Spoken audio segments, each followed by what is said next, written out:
오늘 여호수아 4장 말씀을 통해서 말씀을 깨닫는 지혜와 응답받는 기도의 은총이 우리가 넘치게 될 줄로 믿습니다. 우리에게는 많은 일들이 벌어집니다. 그런데 그 일들이 어떤 일들은 사건으로 끝나기도 하고 어떤 일들은 그 사건이 역사화돼서 계속해서 기억에 남기도 합니다. 똑같은 일이라도 한 번 지나가는 사건은 그냥 일회적이에요. 그 사건이 일어난 것은 알지만 그 사건이 그 이후에 영향력을 미치지 못해요. 그런데 역사화되면 달라요. 역사화되면 그때 이런 일이 벌어졌었지 라고 그 후대가 계속 기억하게 되고 그것을 떠올리게 되고 그 사건의 영향력이 계속해서 미치게 되는 거예요. 그래서 사람들은 기억하는 것, 역사화하는 것을 아주 중요하게 생각합니다. 생일이라는 게 왜 있습니까? 생일. 누구나 태어나잖아요. 그런데 그 태어난 날을 기억하면서 매년 한 번씩 뭐 하는 거예요? 나를 이 땅에 태어나게 해주신 하나님의 은혜를 기억하는 거죠. 결혼은 누구나 합니다. 그러나 결혼 기념일이라는 것이 있죠. 그래서 결혼 기념일을 통해서 우리가 그때 설레는 마음으로 예식장에 들어가던 그 시절, 면사포를 쓰고 턱시도를 입고 서로에게 헌신하고 서로에게 순종하여 평생 살아가겠다고 결심했던 그날을 떠올리는 것이죠. 그것이 우리의 개인적인 역사화입니다. 하나님께서는 이러한 우리의 개인적인 일상을 또한 사건을 역사화함을 통해서 우리가 하나님을 만나 하나님과 동행하는 기쁨을 한순간에만 누리는 것이 아니라 계속해서 누릴 수 있도록 도와주십니다. 게다가 우리의 신앙이 찬송이 되고 간증이 되어서 사람들에게 전파되면 어떤 영향이 있죠? 그것은 하나님이 나를 이만큼 사랑하신다라고 하는 것을 나 혼자만 느끼고 기억하는 게 아니라 우리의 후대도 우리 이웃도 많은 사람들이 하나님을 기억하고 하나님을 찬양하는 계기가 되는 것이죠. 오늘 본문은 이스라엘 백성들이 이제 드디어 오랜 광야 생활을 끝내고 요단강을 넘어서 가나안 땅으로 들어가는 장면입니다. 우리가 지난 3장에서 봤는데요. 홍해를 갈라주셨던 그 하나님께서 요단강도 갈라주셨죠. 여러분, 요단강도요, 이스라엘 백성들에게는 홍해와 똑같은 장애물이에요. 들어갈 수 없어요. 넘어갈 수 없어요. 그런데 하나님은 그 요단강을 갈라주시고 다시 한번 홍해가 갈라지는 것 같은 그런 놀라운 체험을 그들에게 주신 것입니다. 그런데 홍해를 건널 때는 어떠한 역사화 작업을 하지 않았어요. 그럴 여유가 없었어요. 광야 생활 가운데 그들이 어떠한 그것을 역사화하는 과정을 할 수 있는 여력이 없었어요. 그런데 하나님은 이제 요단강을 건너는 이 중요한 시점에 그것을 역사화할 것을 말씀하고 있습니다.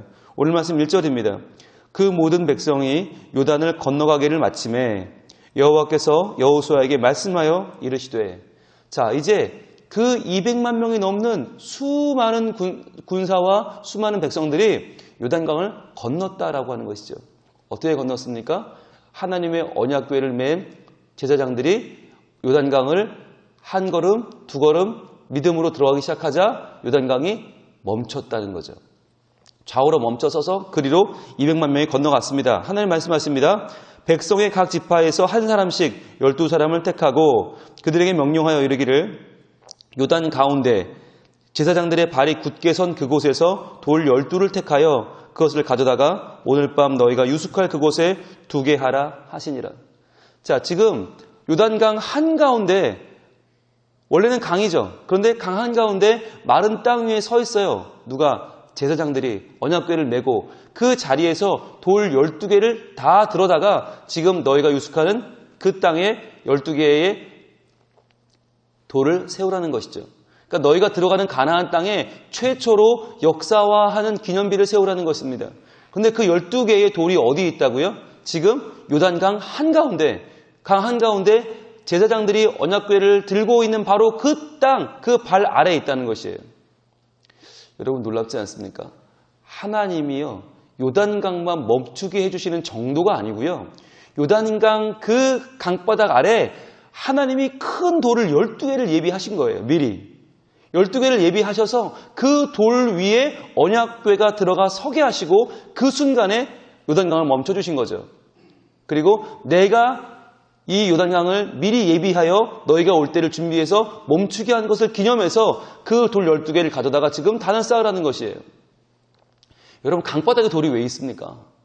그 큰 돌이 강바닥에 왜 있어요? 있을 이유가 없는 거예요. 하나님이 예비하신 거예요.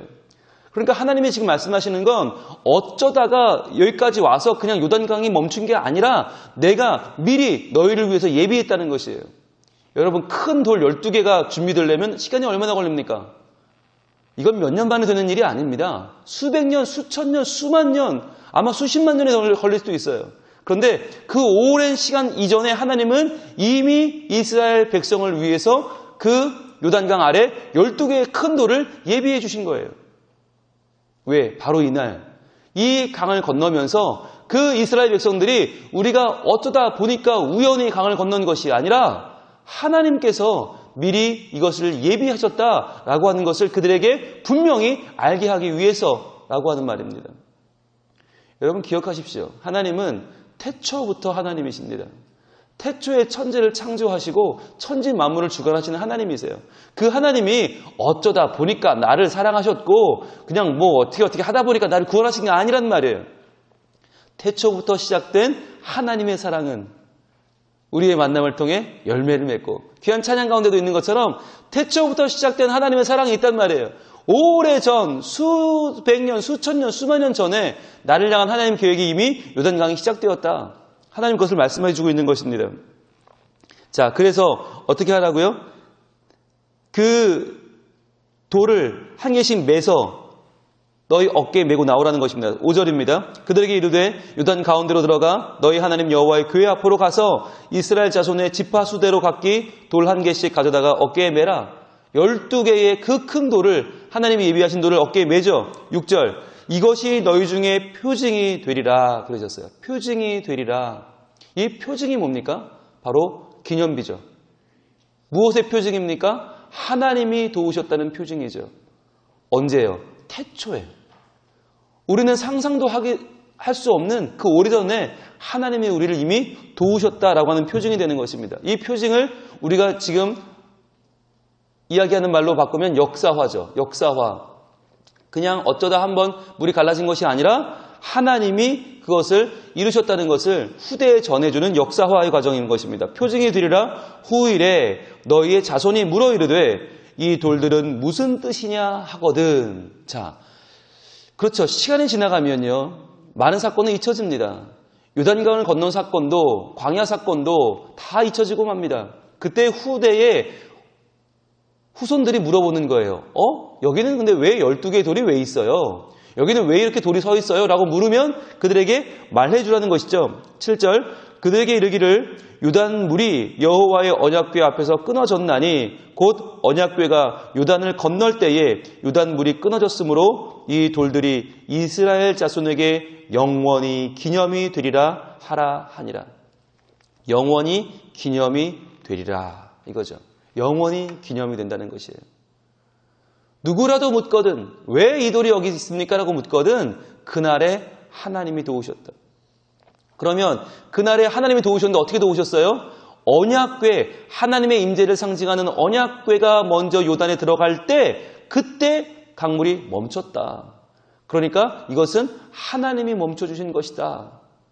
이것을 기억하게 하라는 거죠. 여러분, 그러면 요단 강물은 지금 막 멈췄는데 지금 이 이스라엘 사람들에게는 요단을 멈추고 건너게 해준 게 중요한 사건이지만 후대에 살아가는 후손들은 요단강을 건널 일이 없는데 그들에게 요단강이 멈춘 사건은 왜 중요한 것입니까? 왜 그들에게 이 사건을 전해줘야 되는 거죠? 왜 이 사건을 역사화해서 영원한 기념이 되어야 하는 거죠? 왜 그렇습니까? 후대의 후손들이요 요단강보다 더 어마어마한 장애물을 만날 수 있다는 것이죠. 요단강 정도가 아니라 도저히 나는 이것을 넘을 수 없다라고 말하는 인생의 어마어마한 강물 앞에 서는 날이 반드시 올 거란 말이에요. 그것이 건강의 문제일 수도 있고 그것이 관계의 문제일 수도 있고 그것이 물질의 문제일 수도 있어요. 자녀의 학업의 문제일 수도 있고 자녀의 결혼 문제가 될 수도 있고 그것이 우리로서는 어찌할 수 없는 분쟁과 시기와 다툼이 될 수도 있어요. 그런데 이런 일이 벌어졌을 때 후손들이 어떻게 하라고요? 에이, 나는 못해. 에이, 나는 끝났어. 라고 말하는 것이 아니라 어떻게 해요? 하나님께서는 요단 강물도 멈추게 하셨었지. 그렇지. 우리 조상들이 광야에서 방황할 때 하나님이 요단 강물을 멈추게 하시고 이곳 가나안으로 들어오게 하셨지. 그 하나님이 지금도 살아 계시지. 그것을 기억하게 하라는 것이에요. 그래서 어떤 어려움을 만나도 어떤 문제를 만나도 포기하지 아니하고 하나님 우리를 도와주세요. 그날에 요단강물을 멈추게 하신 그 하나님 우리 인생의 모든 문제와 아픔도 멈추게 하시고 하나님의 뜻대로 저희들이 이 강을 건너게 하여 주시옵소서. 다시 한번 힘을 얻으라는 것이에요. 다시 한번 회복되고 다시 한번 하나님을 붙잡고 세상을 이기는 백성이 되려고 하는 것입니다. 그것이 역사화의 능력입니다. 하나님 말씀하십니다. 왜 기억지 못하느냐? 왜 기억지 못하느냐? 여러분 예수님께서도 오병이어를 베풀어 주셨잖아요. 오병이어 놀라운 하나님의 은혜로 예수님이 정말 그 작은 아이의 도시락을 가지고 오병이어 떡 5개 물고기 2마리로 5,000명을 먹이죠. 그리고 나서 끝난 게 아니에요. 그 사건으로 끝난 게 아니라 뭐가 남았어요? 12광주리의 떡과 고기가 남았죠. 왜 남겼을까요? 이것이 역사화예요. 이 남긴 것, 이 증거물을 가지고 기억하라는 것이에요. 작은 도시락 하나가 어떻게 12광주리가 됩니까? 말이 안 되잖아요. 그런데 이 일이 실제로 벌어졌잖아요. 그걸 통해서 이 12광주리를 하나씩 그 제자들이 매게 함으로써 제자들이 그 한 광주리씩 어마어마한 그 광주리를 지면서 뭘 기억하라는 거예요? 예수님은 우리에게 놀라운 일을 행하시는 우리의 왕이자 만왕의 왕이요 만주의 주라는 것을 기억하라는 거예요. 그것이 역사화예요. 그런데 문제는 뭡니까? 그걸 까먹는 우리가 문제죠. 잊어버린단 말이죠. 그래서 예수님이 왜 그 12광주를 남겨주셨는지를 이렇게 말씀하십니다. 마가복음 8장으로 갑니다. 신약성경 마가복음 8장 17절로 갑니다. 마가복음 8장 17절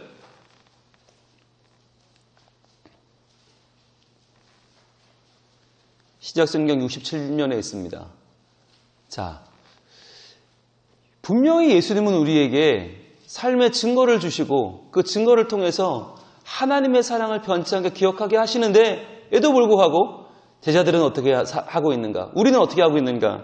자, 마가복음 8장 17절입니다. 같이 있습니다. 예수께서 아시고 이르시되 너희가 어찌 떡이 없으므로 수군거리느냐? 아직도 알지 못하며 깨닫지 못하느냐? 너희 마음이 둔하냐? 자, 떡이 없으므로 수군거린다는 거죠. 야, 우리 떡이 없구나. 야, 이제 우리 또 문제가 생겼어. 야, 이제 어떡하지? 떡이 없어. 떡이 없어. 자, 인간의 가장 근본적인 문제, 떡이 없는 문제로 고민하고 있어요. 그런데 예수님 뭐라고 말씀하세요? 너희 알지 못하냐? 깨닫지 못하냐? 너희 마음이 둔하냐? 이런 말씀 왜 하실까요? 떡이 없으면 걱정하는 게 당연하지요. 그런데 왜 이렇게 말씀하세요? 왜 아직도 라고 말씀하시나? 18절 너희가 눈이 있어도 보지 못하며 귀가 있어도 듣지 못하느냐? 또 기억하지 못하느냐? 기억하라는 거예요. 이제 눈이 있으면 좀 봐라. 귀가 있으면 들어라. 이제는 기억해내라. 뭘 기억하라는 것입니까? 19절입니다. 내가 떡 5개를 5,000명에게 떼어줄 때에 조각 몇 바구니를 거두었더냐? 이르되 12이니이다. 기억 좀 해봐라. 내가 5,000명을 먹일 때 그때 오병이어로 먹일 때 몇 바구니를 조각을 거뒀니? 12입니다. 그렇지. 기억나냐? 내가 떡을 지배하는, 떡을 나누어주는, 떡을 공급하는 하나님이다. 왜 떡이 없음을 가지고 고민하고 있느냐? 내가 5,000명을 먹이고도 12광주리가 남았을 때 무엇을 너희는 깨달았느냐? 그것을 기억해봐라. 주님 말씀하시는 거예요. 여러분, 이것이 예수님께서 우리에게 삶의 증거를 주시는 이유입니다. 이것이 우리에게 한 번의 은혜로 끝나지 않고 그 은혜가 그 다음 사건을 보증하는 하나님의 사람으로 살아가는 우리 삶의 내용입니다. 기억하십시오. 오늘은 은혜 받았는데, 오늘은 너무 좋았는데 내일은 좌절하고 내일은 눈물 나고 내일은 하나님이 어딨냐고 말하는 연약한 인생인 우리예요. 그러나 그런 우리들에게 하나님은 무엇을 주십니까? 변치 않는 십자가 십자가의 증거를 주시고 변치 않는 내 구원의 증거를 주시고 예수님이 우리를 구원하신다고 하는 그 보혈의 능력을 허락하셔서 변치 않게 우리가 주님을 섬기게 하는 것입니다. 그래서 주일마다 우리는 그 사랑에 감격하며 나와 예배하는 것이에요. 평생토록 기억하라는 거예요. 내가 받은 사랑을 기억해라. 그리고 우리가 성찬식을 거행하죠. 그 성찬식을 할 때마다 뭘 기억하라는 거예요? 나를 위해 흘려주신 예수님의 보혈과 나를 위해 주신 예수님의 몸을 기억하라는 것이에요. 그리고 우리는 새벽마다 매일같이 하나님 전에 나와서 말씀을 배우면서 하나님이 그의 백성에게 행하신 그 일들을 떠올리면서 그렇습니다 하나님, 요단 강물은 그때만 멈춘 것이 아니라 지금 우리의 삶 가운데서도 멈추는 줄로 믿습니다. 하나님의 은혜로 문제는 멈추고 문제는 사라지고 문제는 끝나고 하나님의 능력이 내 삶에 나타나게 될 줄로 믿습니다. 하나님 나를 도와주시옵소서. 간절한 마음으로 주님을 믿고 따르고 섬기는 것이에요. 이러한 믿음의 재생산, 믿음의 재창조, 믿음의 사건들이 한 번으로 끝나지 않고 우리 삶에 다시 나타나고 다시 거듭되고 또한 그것이 우리의 입술로 고백되고 증거되면서 우리의 자녀들에게도 우리 이웃들에게도 전파되어서 우리 주변 모든 사람들이 하나님을 알게 되고 하나님을 높이게 되고 하나님 그 이름의 영광을 돌리는 우리 모든 성민 가족들 될 수 있기를 우리 하나님 원하고 계십니다. 기도하겠습니다. 하나님, 이스라엘 백성들이 요단강을 건널 때에 하나님은 그 가운데 12개의 돌을 택하여 기념비를 세우라 말씀하셨습니다. 그 기념비를 보고 후대에 후손들이 이 돌이 무엇이냐 묻거든 하나님께서 이 요단강물을 멈추게 하셨고 하나님께서 너희의 조상들을 구원하셨노라고 말해주라 하셨습니다. 주님, 우리의 삶 가운데에서도 주께 얻은 은혜가 너무나 클진데 저희들은 그 은혜의 감격을 잊어버리고 살 때가 얼마나 많은지요. 주님, 이러한 구원의 기쁨과 감격을 역사화하여 저희들의 찬송과 간증으로 바꿔서 저희들이 끊임없이 고백하며 자녀들에게 들려주며 다음 세대에게 알려주고 그들과 함께 주님을 찬양하며 나아가서 오직 우리 주님을 높이며 우리 주님을 증거하며 우리 주님 안에 감사와 찬양을 끊임없이 이어가는 우리 성민가족들이 되게 하여 주시옵소서.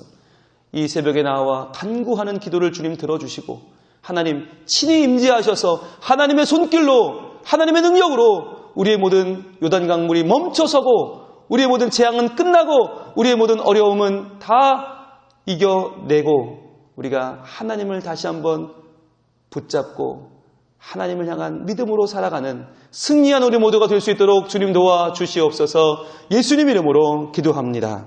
아멘.